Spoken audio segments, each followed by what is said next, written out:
Welcome to the intersection of technology, cybersecurity, and society. Welcome to ITSPmagazine. You're listening to a new Redefining Security podcast. Have you ever thought that we are selling cybersecurity insincerely, buying it indiscriminately, and deploying it ineffectively? Perhaps we are. So let's look at how we can organize a successful InfoSec program that integrates people, process, technology, and culture to drive growth and protect business value. Knowledge is power, now more than ever. EdgeScan offers continuous vulnerability intelligence as a service, accurately identifying vulnerabilities and exposures across the full stack. All threats are verified by cybersecurity experts, providing exploitable risk and remediation guidance, virtually false positive free. Learn more at edgescan.com. Key Resources has the software and services to help you manage mainframe vulnerabilities. Our mission is to guarantee a return on our clients' security investments by minimizing their exposure to data and security risks. Learn more at krisecurity.com.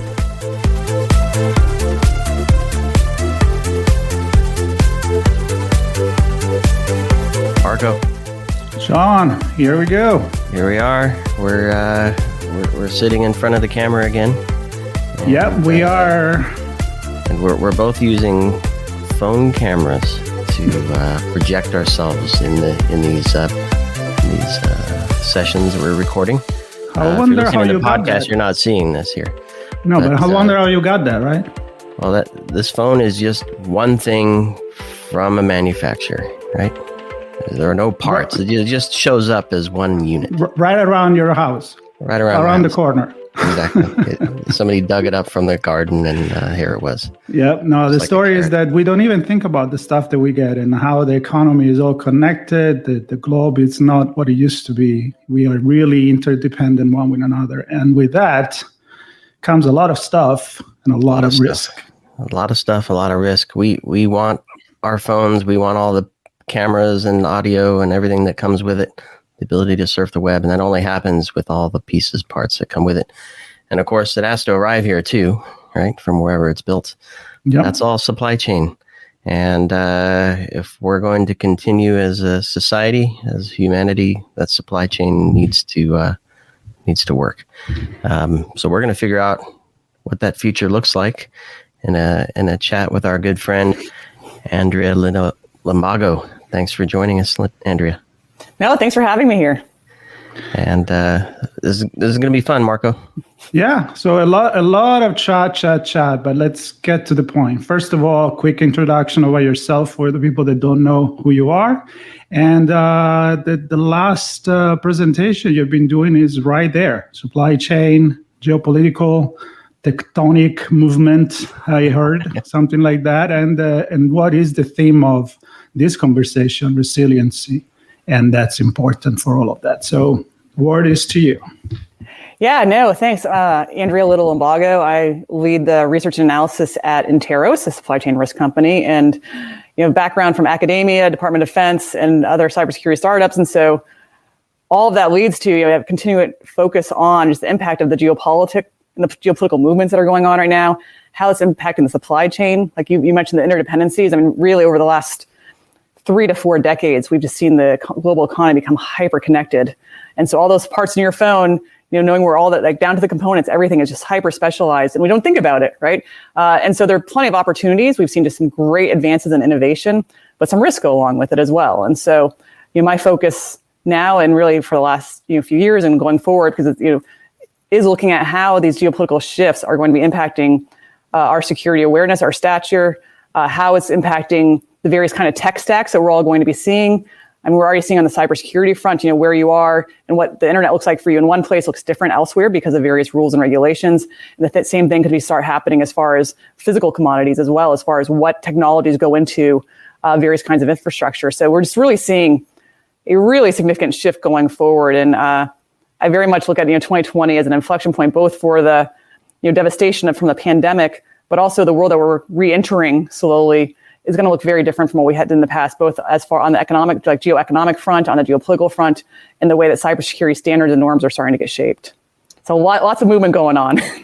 Lots of movement, and it's easy to get caught up in the moment and just think that stuff continues to progress. But we've actually seen some areas where, and this isn't new, where technologies are not allowed in certain places. We can't export things, we can't import things, and some of that is to protect intellectual property. Other is to gain a foothold or a bigger presence, or perhaps a stronger position in certain technological areas.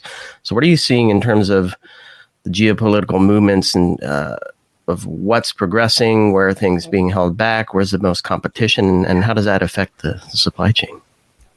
Yeah, and it's a great question. I think kind of gets overlooked in a lot of other broader narratives, but what we're seeing is a significant return to industrial policy. So that's basically governments leveraging various kinds of economic strategies to limit or encourage various kinds of trade and investments. And so you can think about, I think Huawei is one that comes to mind. I think a lot in the United States, but it's not just the United States that is banning Huawei or restricting Huawei from various kinds of relationships across Europe. It's happening across Australia, New Zealand, India. There's a lot of discussion along those lines.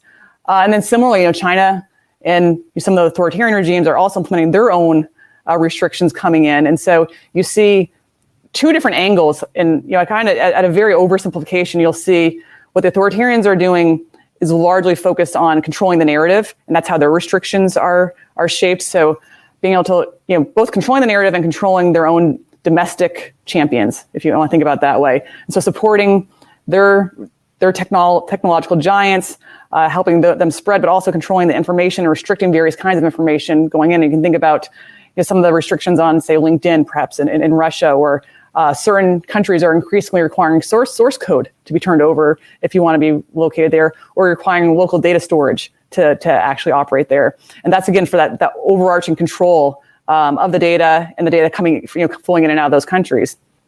The opposite angle is more of what the democracies are doing. And again, these are two extremes, and most countries fall somewhere along that spectrum, but are much more so focused on the various kinds of privacy and security aspect of it, as far as protecting the data, protecting various kinds of privacy aspects like the GDPR, which does still impact various kinds of data flows going on in one way or another. But is the intent underlying is to protect that data versus enabling government access to it. And that's where you see some of these big differences. But in the US alone, over the last 2 years, so the Department of Commerce has something called the Entity List that basically restricts various kinds of supplier partnerships. And they've basically restricted over 350 different Chinese companies over the last 2 years. And so that that's really significant. It's not just Huawei, it's not just ZTE. Those are the ones we hear a lot about, I think, in the news. But over 350, and they range from everything from concerns over surveillance and access to data that way. They cover various kinds of human rights violations. And they also have various kinds of military end user components to it as well, even to the point of companies that were associated with building up the islands in the South China Sea. So it's really a broad range of restrictions. And that's where the geopolitics comes into play, because it's really, there isn't just one reason why we're starting to see restrictions across supply chains. It covers a broad range of ideological divides. So the picture is so complex and complicated, right? So on one side, we started this conversation like everything is connected, it's all global and so forth. But then there are also so many differences. It's nice to think like we're just one big planet and we all go along, but that's the truth, is what you just said, that's not real. So politics, laws, technological differences, different level of evolution in the technology space from one place to another. I think the key here is resilience. Like, how does something keep happening? I don't know, the vaccine, for example, that's a good example right now, right? Where it's built, where it goes, why some people don't get it, why some people get it. And yet things keep moving. Right. So resilience. How do we balance this act? Yeah, no, and it's hard, right? And the one thing, if we all had the answer to that, we would solve it, and we have like a great, smoothly flowing global economy. Yeah. Right. But it is hard, and so when thinking about how to build more resilient supply chains, for me, like one of the biggest errors is thinking back to how it's been done in the past and trying to recreate that going forward, because it's a different, the new normal is not the same as what it was before. And some of these trends were already there, before, the big, COVID disrupted so many aspects of our economic and, social and health lives.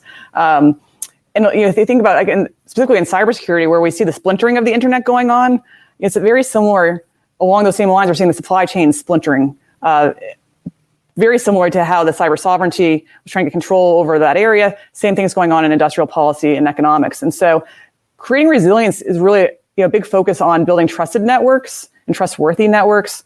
And so we're seeing a lot of really interesting developments going on, keeping an eye on the software bill of materials and providing traceability.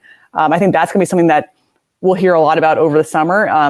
And that basically is requiring that traceability to what goes into the code making the software. And the same thing's going to happen on the hardware side, as far as being traceability, as far as what's going into the various components and where they're coming from. And so, transparency, traceability, all those are going to help build greater and more resilient systems. And it's going to take a lot of private sector, public sector partnerships, which again is one of those things that it's one of those buzzwords, but it can't be done alone. I mean, if you look at just the contributions of the private sector to the global economy, it absolutely has to be something that takes input from the private sector, and not only those kind of relationships, but also collaboration across the allies. And this is something that we are hearing more and more, because what happens is if it turns out that we have a patchwork of rules and regulations that what's happening in Europe is different than Australia versus Japan and Korea and the US and then even in Africa, Latin America, it makes it very, very hard. And so we're starting to see discussions, at least at a very high level, of countries starting to organize and try and collaborate in this area to create much more so streamlined and comprehensive regulations and rules going forward to help build that security, help build more resilient supply chains. Because it absolutely, it's nothing that the US can do alone. No single country can build a resilient supply chain alone. Like, it's really going to take collaboration across like-minded nations, both for strengthening the supply chains, but I mean, it has a huge impact on democracy. And that's one of those things that Sean was talking about, how we tend to progress. Well, democracy has been in decline for about 15 years now, and internet freedom has been on decline for about 10 years. And so all of these are very much interconnected with building a resilient supply chain and resilient, secure, and secure systems as well. And so it's going to take folks from our community, absolutely, from the policy community, NGOs, economics. Like, it's really one of those things. It really impacts so much, and getting this right is, I would argue, is really important for building resilience, both for our own security. But supply chains also impact so many different aspects of life, as far as the labor conditions across your supply chain. Do you happen to have a supplier located in an area that's very prone to hurricanes? The big issues of our time right now are all interconnected and intertwined within supply chains. So again, it's not perhaps the most sexy of topics, but it's oddly enough, over the last year, supply chains have made headlines, either due to toilet paper absence or hair dye, or now the chip manufacturing and not being able to make cars. It really covers all aspects of society. Yeah, and heavily used components in managing businesses being compromised as well. We've seen that. Absolutely. So I'm sitting here putting myself in the shoes of a business owner, and I'm thinking, well, what do I do? Do I just put my head down and focus on my business, or how do I even take a step in the right direction? Do I go out to the world and get involved at the global level to help define, or do I, if I'm in the US, do I focus on US policy, or is there an equivalent of an ISAC for supply chain for different industries, or where do I go as a business leader to maybe start to understand what the future might hold for me with supply chain? Yeah, and that's a great question, and I think some of those places are getting defined as we speak, literally. But again, it's because it's one of, at least to me, it's one of those, it seems almost too monumental to address it all at once. Almost a natural inclination is to just kind of put your head down and just keep doing what you're doing. So if we can just start chipping away at it and think more strategically about it, there are a couple of things that corporations can do initially is just understanding their own supply chain. That's something that sounds so much easier than it actually is.